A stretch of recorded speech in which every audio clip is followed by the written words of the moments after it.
Since the 1990s, one phrase has defined the ethos of U.S. Special Operations Forces: we own the night, and no unit embodies this better than Delta Force, also known as 1st Special Forces Operational Detachment Delta.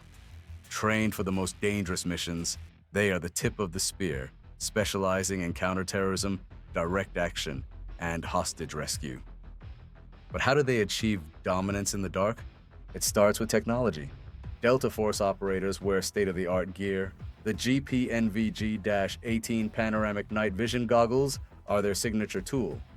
Unlike traditional dual-tube NVGs, these give a wide-angle field of view, allowing for superior situational awareness in CQB environments. In darkness, where tunnel vision can kill, these goggles expand what an operator can see without turning their head. But that's just the beginning. Each rifle, often a suppressed HK416 or Mark 18 CQBR, is fitted with an infrared laser aiming device like the ANPEQ-15 or the newer MAWLC-1+.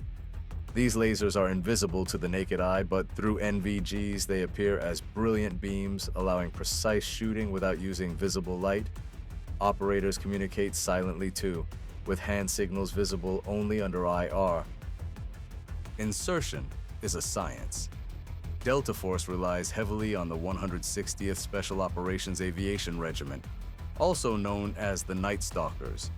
These pilots specialize in low-level flying at night, often below radar detection.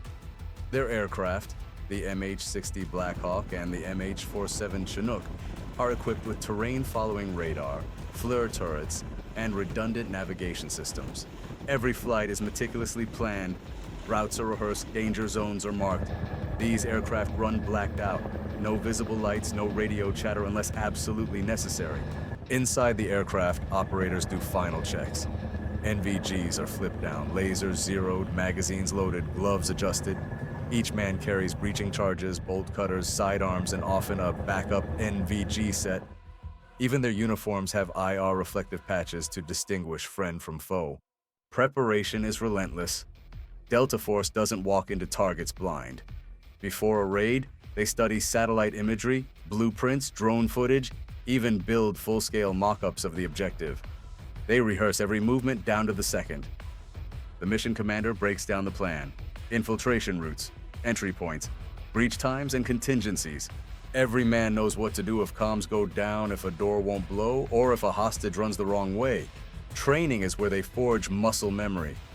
Delta trains in total darkness, live fire room clearing, hostage scenarios, stairwell fights. They use smoke, noise, strobe lights, and chaos to simulate real conditions. Every movement is drilled until it becomes instinctual, a phrase often used among Delta trainers: slow is smooth, smooth is fast. Real-world missions also involve ISR, intelligence, surveillance, reconnaissance. MQ-1, Predator, and MQ-9 Reaper drones orbit above, feeding live thermal and IR video to commanders and even operators on the ground. They know where the guards are, they know who's awake. Timing is everything. Sometimes that timing is all that separates success from failure. Once the call is given, the team moves. Breaching charges go off, doors are kicked in, flashbangs erupt. Through the green haze of their NVGs, Delta Force floods into buildings like ghosts. Each man clears his sector. Every room is swept, every corner watched. There is no shouting, just clicks, hand signals, and the faint buzz of comms. In night raids, especially hostage rescues, seconds matter. The team moves with deadly efficiency, finding and securing hostages, checking for explosives, and extracting them while under fire if necessary. They use IR markers to signal friendly forces and guide helicopters. This is how Delta Force owns the night: technology, training, timing, and teamwork. It began with 5 helicopters in total blackout mode, 3 MH-47 Chinooks, and 2 MH-60 Blackhawks from the 160th Special Operations Aviation Regiment. These aircraft flew nap of the Earth to evade radar and deliver their precious cargo. Delta Force and Kurdish Counterterrorism Group, CTG, operators. Their objective: an ISIS-controlled prison compound near Houija. Intelligence indicated hostages were scheduled for execution at dawn. Predator drones had spotted fresh mass graves dug beside the facility. This wasn't just a mission, it was a race against the clock. Inside the helicopters, Delta operators went through final pre-assault checks. NVGs lowered, suppressed weapons loaded, IR strobes ready. Each man carried breaching tools, chem lights, and personal gear fine-tuned for close-quarters night combat. Some Kurdish partners were outfitted with US-supplied NVGs, marking this as a joint operation under real-time battlefield integration. At approximately 2 a.m., the helicopters landed near the compound. No lights, no radio chatter. The only sound was the wind and rotor wash. The Delta team and Kurdish commandos moved fast, splitting into assault and perimeter elements. The main gate was breached using explosive charges, instantly shattering the prison's outer defenses. Chaos erupted inside. Gunfire echoed through the halls as ISIS guards scrambled to respond. Delta operators, under the green glow of their NVGs, moved with precision. Suppressed weapons popped through the darkness, each shot calculated. Prisoners, many barefoot and weak, staggered out of cells. Operators placed IR chem lights on them to avoid confusion and began evacuation under fire. Overhead, a Predator drone fed real-time ISR data to the ground team. The mission was unfolding in 2 buildings. Building 1, where 40 hostages were confirmed, and Building 2, with the rest. Delta split their teams accordingly. Building 1, cleared in minutes. Master Sergeant Thomas Patrick Payne led the entry. Using bolt cutters, he opened cells while teammates covered him. Once the hostages were secure, they were patted down for suicide vests and led outside. But in Building 2, the situation escalated. ISIS fighters barricaded themselves inside, using hostages as shields. Suicide vests were detonated. The team inside called for backup. That's when Master Sergeant Josh Wheeler took action. Wheeler led a quick reaction force directly into the line of fire. Tragically, he was hit and fatally wounded, the first U.S. soldier killed in combat against ISIS, but his charge inspired the others. Reinforcements surged forward, overwhelming the defenders. Inside Building 2, conditions deteriorated fast. Explosions had started fires. Smoke reduced visibility. Night vision faltered, but the mission wasn't over. Sergeant Major Payne re-entered the burning structure multiple times, guided only by muscle memory, IR light, and sheer will. He cut through the final lock, kicked the door in, and led the final group of hostages to safety, including one man frozen in fear whom Payne physically carried out under fire. Outside, a defensive perimeter held off potential ISIS reinforcements. An AC-130 gunship orbited above, ready to deliver fire support if needed. Delta's combat controller coordinated air assets, but the raid was so fast and clean, no call for fire support was necessary. Within 30 minutes, the raid concluded. 70 hostages were rescued. 20 ISIS fighters were killed. 6 captured. No hostages were lost. As dawn approached, helicopters lifted off and disappeared into the night sky. This was surgical warfare. This was night dominance executed to perfection. For his heroism, Sergeant Major Payne was awarded the Medal of Honor, the highest U.S. military award.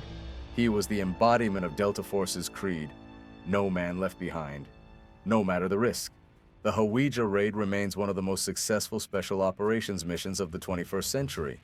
It showcased everything Delta Force stands for: lethal precision, elite coordination, and unwavering courage under fire.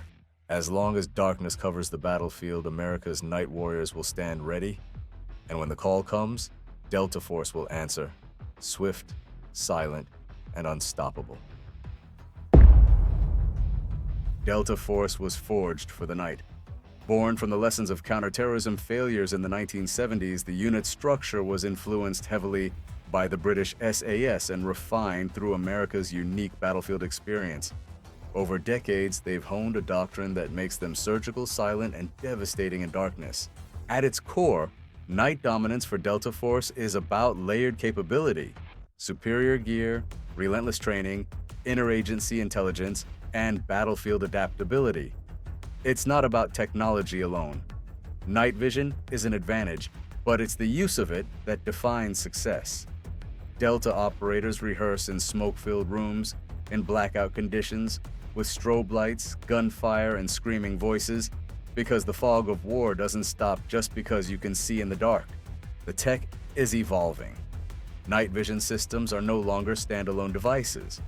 The future lies in fused goggles that combine thermal imagery with image intensification, connected to networked weapon optics that allow an operator to aim without even looking through the sight, literally seeing and shooting around corners. Weapon-mounted cameras stream to helmet HUDs. Drones feed real-time data directly into operators' displays. Some NVGs are even equipped with facial recognition overlays tied to a mission database. It's not science fiction. It's already fielded in Tier 1 units. Mission planning is changing too.